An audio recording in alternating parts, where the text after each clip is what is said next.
This is what Camp Akili is about right here. Internalized oppression. It's when someone in your own race is holding you down or you're holding yourself down.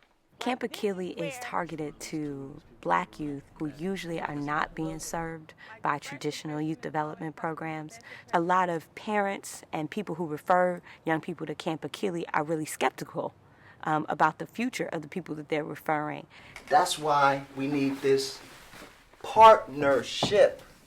And the work we do here at Camp Akili really highlights how deep the issues are and how disconnected our youth are from themselves and from their families and their communities.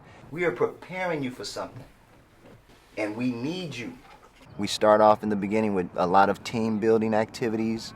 On the second day, we really get into violence, and we ask the young people to share how violence has impacted their lives and to develop their critical thinking skills.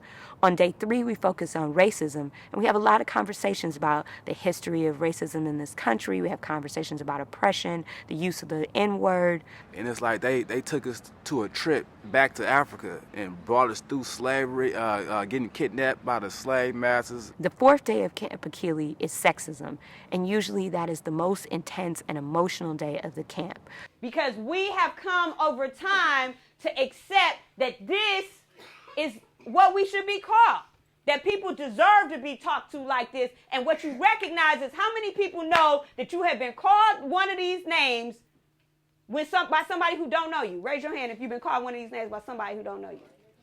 And the brothers are doing the same thing. When you with the one you love, you show it all the time. But when you get around your boys, this guard comes up saying, "Oh, I can't be affectionate because I wasn't taught that was right. I was taught that I got disrespected." We do this activity called the walkthrough. Open wide, bitch. You dark-skinned, ugly ass bitch. Bitch, make it wet. I never told you I loved you.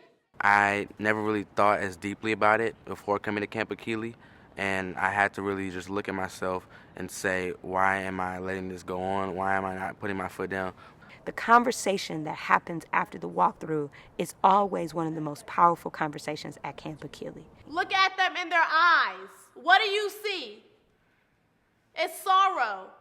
Because this is shit every day. And for the brothers that's crying, I know y'all feel it. And I respect that, you feel me, because at least you manning up enough to show that you feel what we go through. I think one of the things that makes Camp Akili so successful, it's not only creating this special transformative opportunity for the young people by taking them out of their environment, it's also community building. I see my little brothers in the streets, man, I see so much power in them. And it's like basically that's what I'm doing. It's like I'm trying to break the cycle of negative and I'm trying to build a new cycle of positive.